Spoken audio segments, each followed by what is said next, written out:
जय हिंद दोस्तों। आज हम लोग मूल विधि का एक नया टॉपिक डिस्कस करेंगे।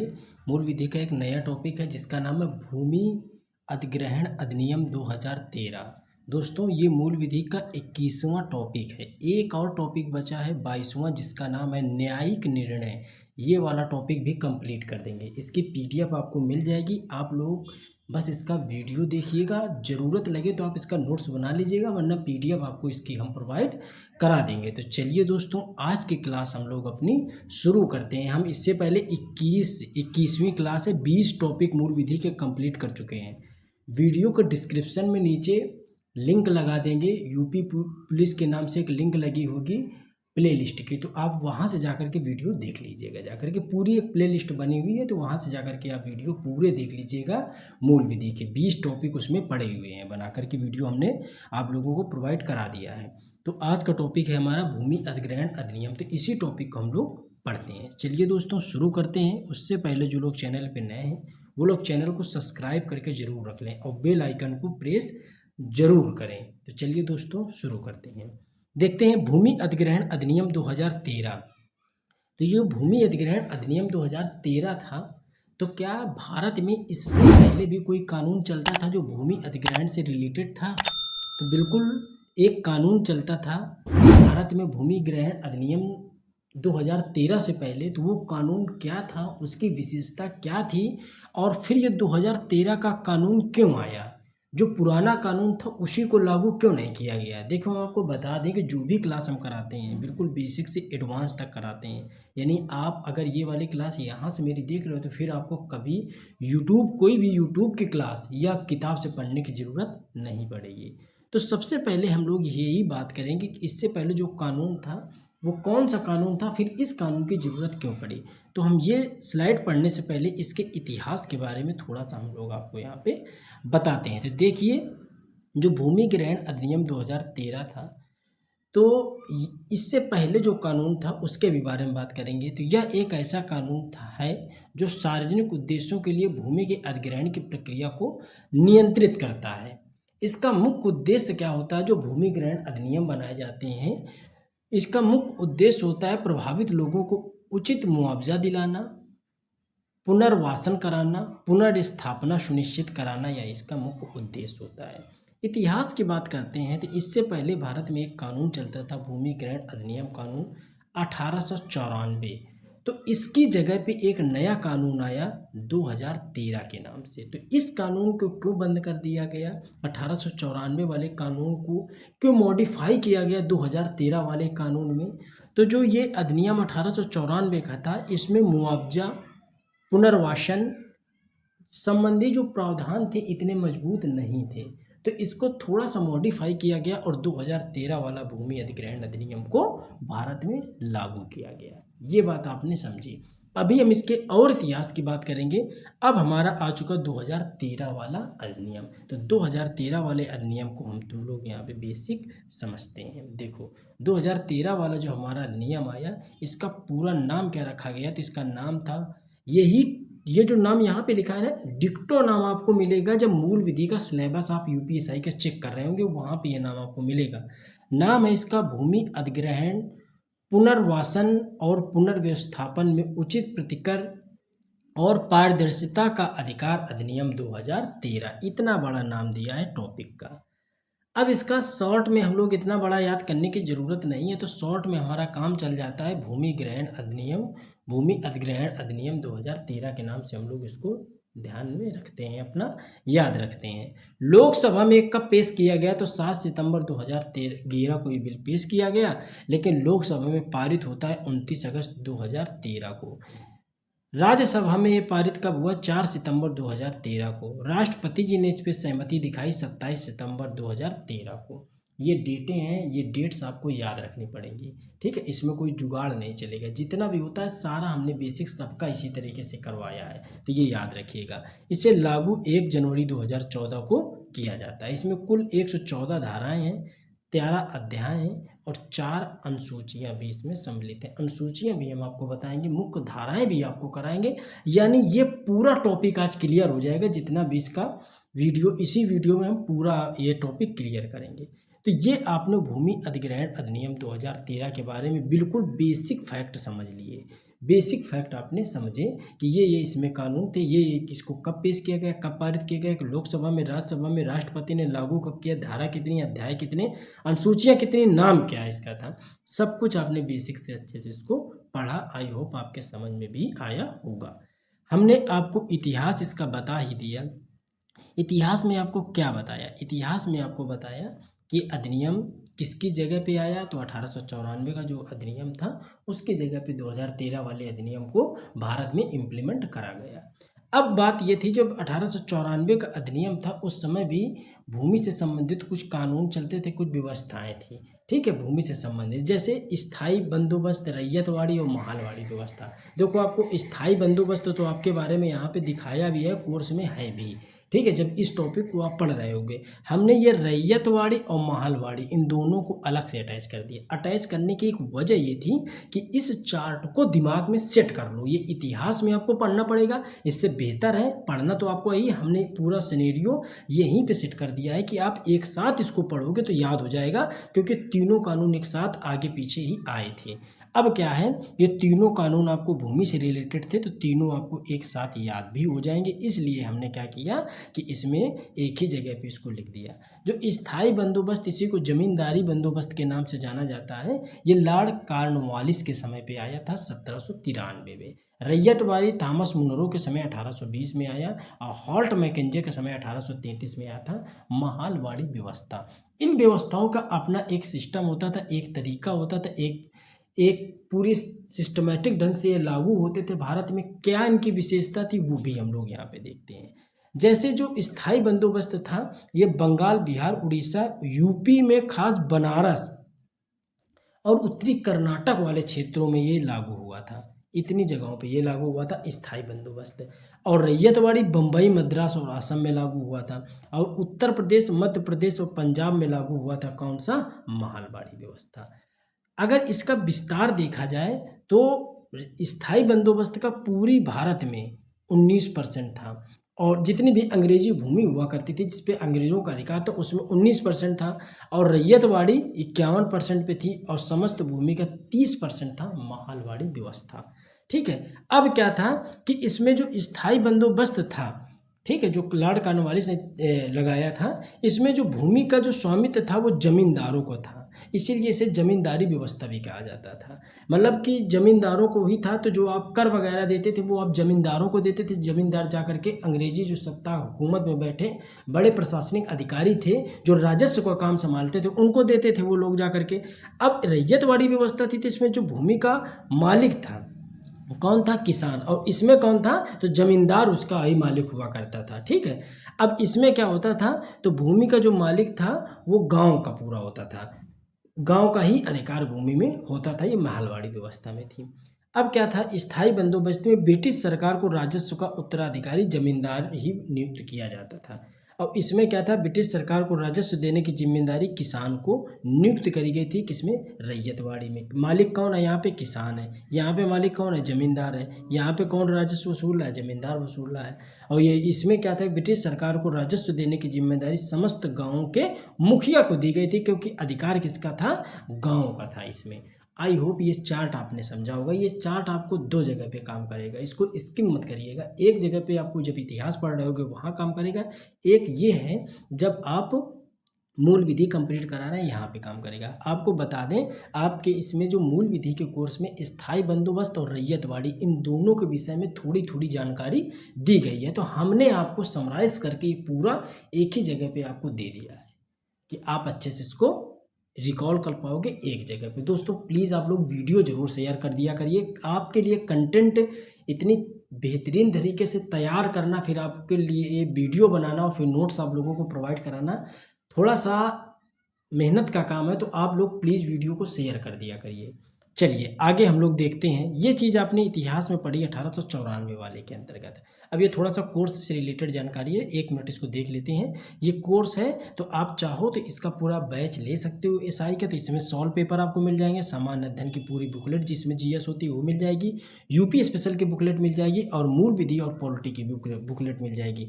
ये कांस्टेबल के लिए स्पेशल बनाई गई है, तो जो लोग कांस्टेबल का बैच लेंगे तो ये वाली बुकलेट आपकी कट जाएगी और ये कांस्टेबल का पूरा बैच आपको मिल जाएगा। अगर आप कांस्टेबल का बैच नहीं लोगे तो ये वाली बुकलेट करके ये 4 बुकलेटें आपको मिल जाएंगी। अगर आप सिर्फ मूल विधि लेना चाहते हो तो उसके लिए भी हमने एक व्यवस्था बना रखी है।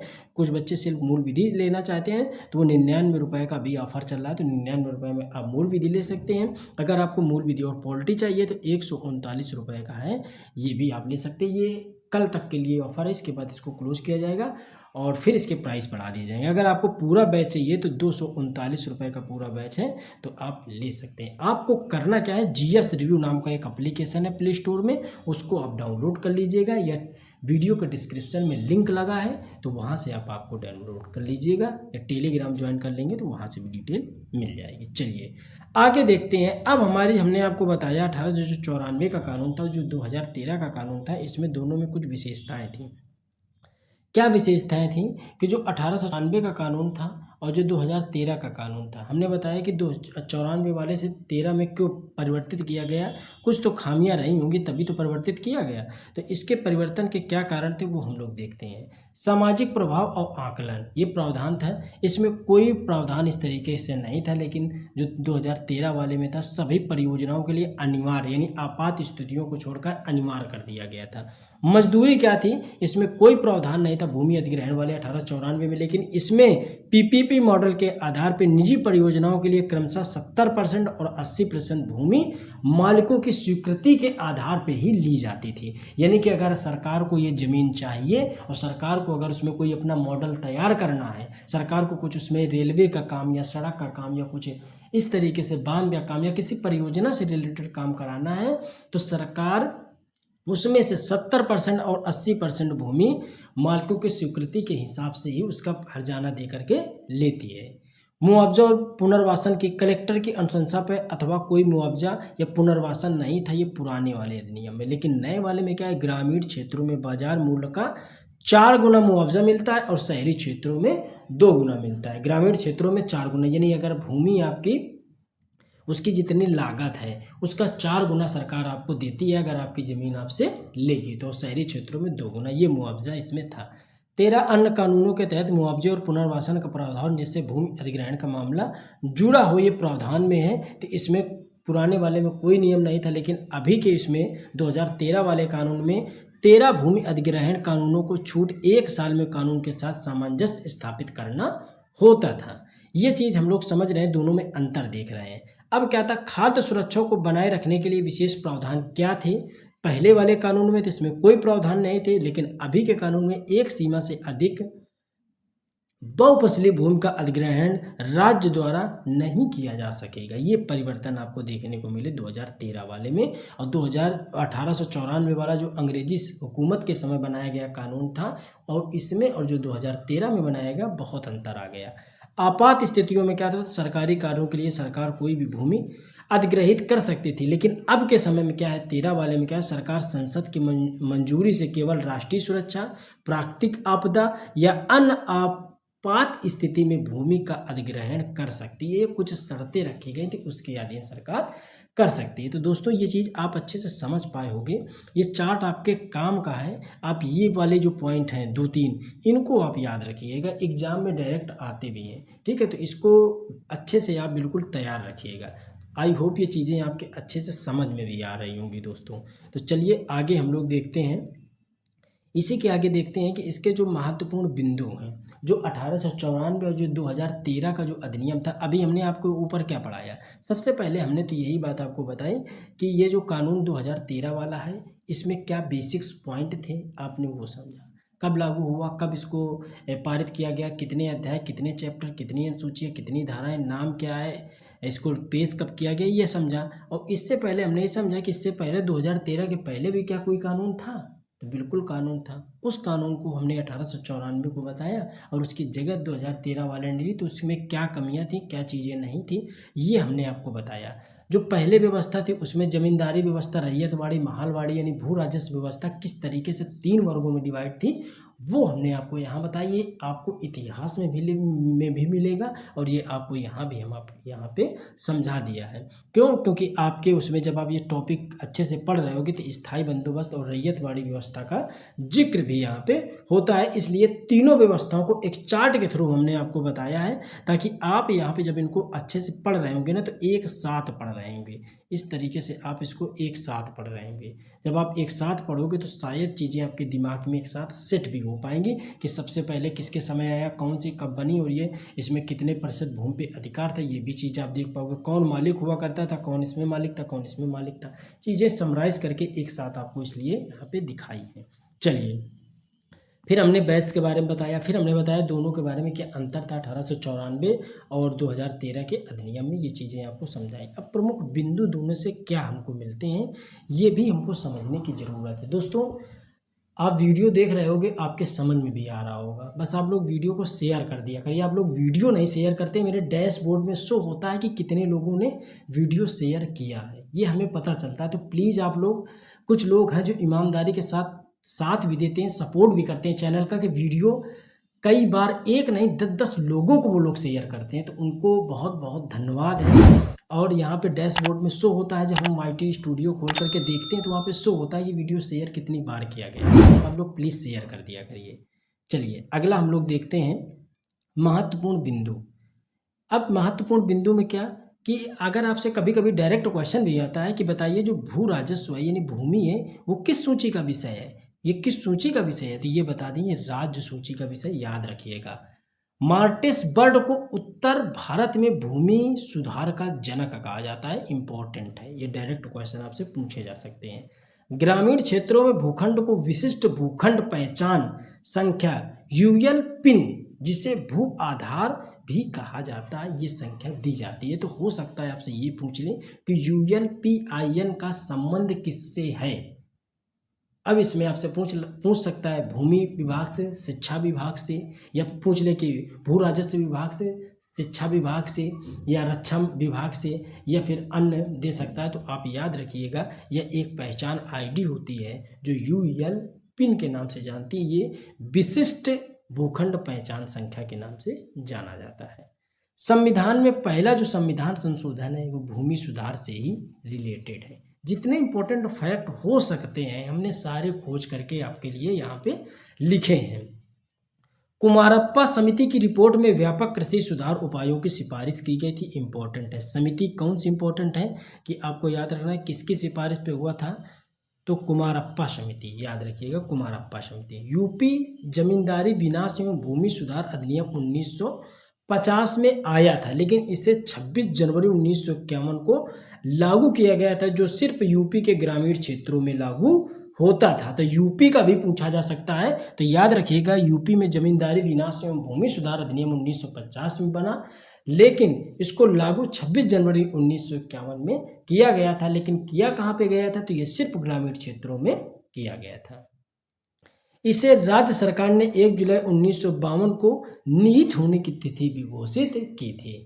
ये चीज़ें आपके, ये जितनी पॉइंट हैं इनको इसी तरीके से नोट करिएगा, वरना PDF आप अच्छे से इसके ले सकते हैं, डाउनलोड भी कर सकते हैं। चलिए आगे हम लोग देखते हैं अनुच्छेद 323, ये क्यों इम्पोर्टेंट है, तो अनुच्छेद 323 क्यों इम्पोर्टेंट है। इसके तहत संसद या राज्य विधायिका भूमि से संबंधित विवादों के न्यायिक निर्णय के लिए न्यायाधिकार स्थापित करने का अधिकार भी रखती है। किसके तहत, 323 के तहत। भूमि अर्जन पुनर्वासन और पुनर्व्यवस्थापन अधिनियम। अब आपसे ये भी पूछ सकता है कि निम्नलिखित में कौन सा अनुच्छेद या आर्टिकल भू राजस्व या भूमि अर्जन पुनर्वासन से संबंधित है, तो कौन सा है, 323 से संबंधित है, याद रखिएगा। अगला पॉइंट क्या है, भूमि अर्जन पुनर्वासन और पुनर्व्यवस्थापन अधिनियम 2013 के अनुसार समुचित सरकार सार्वजनिक हित के लिए भूमि अधिग्रहण कर सकती है, ये भी आप याद रखिएगा। उदाहरण के लिए हमने आपको ऊपर बताया कि राष्ट्रीय सुरक्षा के लिए वो कर सकती है, कोई उसको अवसंरचना डेवलपमेंट काम करना है उसके लिए कर सकती है। सार्वजनिक उद्देश्यों की परियोजनाओं जैसे बांध बनाना, पुल बनाना, सड़क बनाना, नहर बनाना, इसके लिए भी आपकी भूमि को वो अर्जित कर सकती है।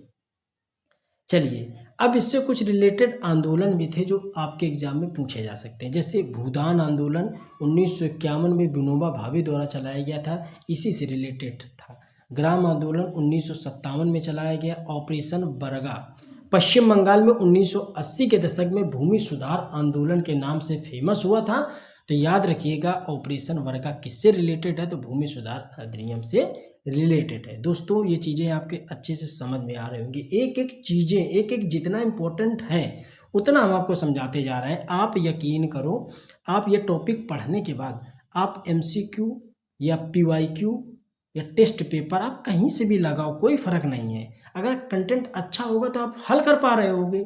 ठीक है, आप यूट्यूब में देखते हो 2-2, 2.5 घंटे 3-3 वीडियो लोग अपलोड करते हैं सिर्फ आधे घंटे के कंटेंट को पढ़ाने के लिए, व्यूज और सब्सक्राइबर के लिए। हमने कुछ नए तरीके से चीज़ों को अप्लाई करने की कोशिश करी है कि अगर आप सही से सही रणनीति और सही दिशा से पढ़ाई कर रहे होंगे तो आपको कम समय में ज़्यादा से ज़्यादा चीज़ें प्रोवाइड कराई जा सके, क्योंकि आपके पास समय बहुत सीमित है। ज़्यादा भटकने की कोशिश मत करिए। आप अगर सही से पढ़ना चाह रहे हो, तो ईमानदारी से पढ़ना चाह रहे हो, तो आप जुड़े रहिए और अच्छे से आप मेहनत करिए। आप खुद ही इस चीज़ का अनुमान लगा लेंगे कि कंटेंट सही दिया जा रहा है या फिर समय टाला जा रहा है। चलिए आगे हम लोग देखते हैं। ये अनुसूचियाँ हैं हमारी। हमने आपको ऊपर एक चार्ट में यहाँ पे समझाया था। ये जब चार्ट हमने आपको बताया तो इसमें हमने आपको क्या बताया? इसमें हमने आपको ये बताया था कि देखिए, कुल अध्याय 13 हैं, कुल धारा 114 है, कुल अनुसूचियाँ 4 हैं। तो 4 अनुसूचियाँ हम लोग देखेंगे और इसमें धाराएं भी हम यहाँ पे आपकी देखने वाले हैं। ये डेट तो आपको याद करने की ज़रूरत है, तो ये याद कर लीजिएगा। चलिए, तो हम लोग यहाँ पे देखते हैं। सबसे पहले क्या देखते हैं? हमारी अनुसूचियाँ। तो 4 अनुसूचियाँ हमारी हैं। तो 4 अनुसूचियाँ कौन सी हैं, क्या लिखा है? अनुसूची नंबर पहला क्या बताता है? भूस्वामियों के लिए प्रतिकार के बारे में बताता है। अनुसूची नंबर दूसरा प्रभावित परिवार के पुनर्वासन एवं पुनर्व्यवस्थापन के संबंध में व्यवस्था के बारे में अनुसूची नंबर 2 पे उल्लेखित है। अनुसूची 3 पे आधारभूत सुविधाओं के संबंध में उपबंध जितने दिए गए हैं अनुसूची नंबर 3 पे हैं। अनुसूची नंबर 4 पे क्या है? तो भूमि अर्जन, पुनर्वासन एवं पुनर्व्यवस्थापन को विनियमित करने वाली विधियां यानी कानूनों की जो सूची है वो आपको अनुसूची नंबर 4 में दी गई है। ठीक है, तो ये एक तरीके से एक अनुसूची है, चार्ट टाइप का बना होता है जिसमें 4 भाग हैं। उसमें हर एक चीज़ में मेंशन है कि इन चीज़ों के बारे में आपको पढ़ना है, तो ये आपको अनुसूची खोलनी होगी। ठीक है, तो ये अनुसूचियों में इस तरीके से व्यवस्था है, इस तरीके से लिखा गया है, वो हमने आपको यहाँ पे अच्छे से बता दिया। अब देखते हैं हम लोग धाराएं। धाराएं हमारे पास कितनी हैं? धाराएं हमारे पास हैं 114। 114 धाराएं हम आपको इम्पोर्टेंट, वेरी वेरी इंपॉर्टेंट, जो प्रीवियस ईयर क्वेश्चन को देखते हुए और जो आने की संभावनाएं हैं उन दोनों को यहाँ पे हमने समाहित किया है। तो जो इम्पोर्टेंट धारा है वो हमने यहाँ पे करवाई है। बाकी धारा नंबर 1 से लेकर के 114 धाराएं पूरी इम्पोर्टेंट, और जो एक साथ में जितनी पूरी धाराएं हैं इस चैप्टर में वो आपको नोट्स में उपलब्ध करा दी जाएंगी, PDF नोट्स में। तो नोट्स के लिए टाइमिंग बता दी है कि कल तक का समय है। पूरा बैच आपको 239 में मिल जाएगा। इसके बाद इसकी फीस बढ़ जाएगी। ठीक है, 300 भी हो सकती है, 400, 500 भी हो सकती है। मूल विधि अभी 99 में है, लेकिन वो 200 भी हो सकती है, 250 भी हो सकती है। तो बैच आप चाहो तो उसका ले सकते हो। ठीक है, चलिए धारा नंबर 11 क्या है? तो धारा नंबर 11 कहता है कि जब केंद्र या राज्य सरकार को किसी लोक प्रयोजन के लिए किसी क्षेत्र की भूमि की आवश्यकता होती है तो वह इसकी अधिसूचना कम से कम 2 स्थानीय समाचार पत्रों में, राजपत्र में, DM, SDM, तहसीलदार के कार्यालय में एवं एक सरकारी वेबसाइट पर प्रकाशित कराएगी। ये धारा नंबर 11 है कि अगर केंद्र सरकार को, बात समझ गया होगा, केंद्र सरकार या राज्य सरकार को किसी लोक प्रयोजन के लिए किसी क्षेत्र की भूमि की अगर आवश्यकता होती है तो इसकी सूचना कम से कम 2 स्थानीय समाचार पत्रों में, राजपत्र में, DM, SDM, तहसीलदार के कार्यालय में और एक वेबसाइट पर प्रकाशित करानी होती है। ठीक, ये बात आपने समझा, धारा 11 में उल्लेखित है। धारा 12 क्या धारा 26 क्या कहता है? धारा 26 कहता है कि भूमि के बाजार मूल्य का निर्धारण एवं अवधारणा डीएम द्वारा किया जाता है, ये मिस्टेक है यहाँ पे लिखने की, डीएम द्वारा किया जाता है। डीएम हारा लिखा है, डीएम द्वारा किया जाता है। तो इसके किसके द्वारा किया जाएगा, तो डीएम द्वारा किया जाता है। यानी कि भूमि बाजार मूल्य का निर्धारण अगर करना है तो डीएम ही करेगा उसका। धारा 41 अधिग्रहण के संबंध में SC/ST के लिए विशेष उपबंध जो हैं वो धारा 41 में दिखाए गए हैं। धारा 44 में क्या है, तो राज्य सरकार इस अधिनियम के अधीन प्रभावित परिवारों के पुनर्वस्थापन के लिए आयुक्त सचिव स्तर अधिकारी भी नियुक्त करेगा। धारा 51 कहता है कि समुचित सरकार के प्रतिकार पुनर्वासन पुनर्व्यवस्थापन से उपजे विवादों के शीघ्र निपटारे के लिए भूमि अर्जन पुनर्वासन व्यवस्थापन प्राधिकरण का गठन भी करेगी। तो ये हमने आपको बताया 11, 26, 41, 44 और 51। आगे हम लोग इसी में देखते हैं, जो इम्पोर्टेंट है वो यहाँ पे आपको बताए दे रहे हैं। बाकी आपको पूरा कंप्लीट इसका PDF नोट और जो इसमें बदलाव होगा, जो चीज़ें और जोड़नी होंगी, सब कुछ जोड़ के देंगे आपको। ये पढ़ने के बाद आपको कहीं से दूसरा चैनल किताब उठाने की ज़रूरत नहीं पड़ेगी। इसी तरीके से हमने पॉलिटी, हिस्ट्री, ज्योग्राफी, इसी तरीके से मूल विधि सब कुछ कंप्लीट कराया है। अब नोट्स देखोगे तो आपको खुद ही चीज़ें महसूस होंगी। चलिए, धारा नंबर 52 प्राधिकरण की संरचना, यानी सरकार द्वारा एक व्यक्ति नियुक्त किया जाएगा जिसे पीठासीन अधिकारी भी कहा जाएगा। धारा नंबर 53 पीठासीन अधिकारी या तो जिला न्यायाधीश हो या 7 वर्ष से विधि व्यवसाय का अनुभव हो, यानी विधि का नॉलेज हो, यानी लॉ का उसको ज्ञान हो। धारा 53 कहता है कार्यकाल, यानी 3 वर्ष या 65 वर्ष की आयु तक इसका कार्यकाल होगा। धारा 61 कहता है प्राधिकरण के समक्ष सभी कार्यवाही के IPC की धारा 193 और 228 के तहत न्यायिक कार्यवाही समझा जाएगा। लेकिन IPC की धाराएं अब बदल चुकी हैं, IPC बदल गई है BNS में। तो हमने 193/228 ये जो दोनों धाराएं हैं, इनको BNS में किस पे कन्वर्ट हुई हैं ये भी आपको बताया था। तो अगर BNS का वीडियो नहीं देखा है तो वो भी जाकर के देख लीजिएगा जाकर के। धारा 74 क्या है, तो प्राधिकरण के निर्णय के विरुद्ध 60 दिन के भी हाई कोर्ट में अपील कर सकते हैं। 60 दिन में भी आप हाई कोर्ट में अपील कर सकते हैं। धारा 84 अधिनियम के अधीन मिथ्या साक्ष्य या जानकारी देने पे 6 माह तक का कारावास और या 1 लाख तक जुर्माना या दोनों भी हो सकता है। यानी धारा 84 बहुत पावर देती है कि अगर अधिनियम से अधीन अगर आप झूठी अफवाह फैलाते हैं, खबर फैलाते हैं, झूठे साक्ष्य इकट्ठा करके देते हैं तो आपको 6 माह तक की कारावास या 1 लाख जुर्माना या दोनों आपके साथ दोनों का चार्ज लगाया जा सकता है। दोस्तों, आपको वीडियो पसंद आ रहा होगा, ये हम आपसे उम्मीद करते हैं। दोस्तों, प्लीज़ वीडियो को ज़्यादा से ज़्यादा लोगों तक शेयर किया करिए।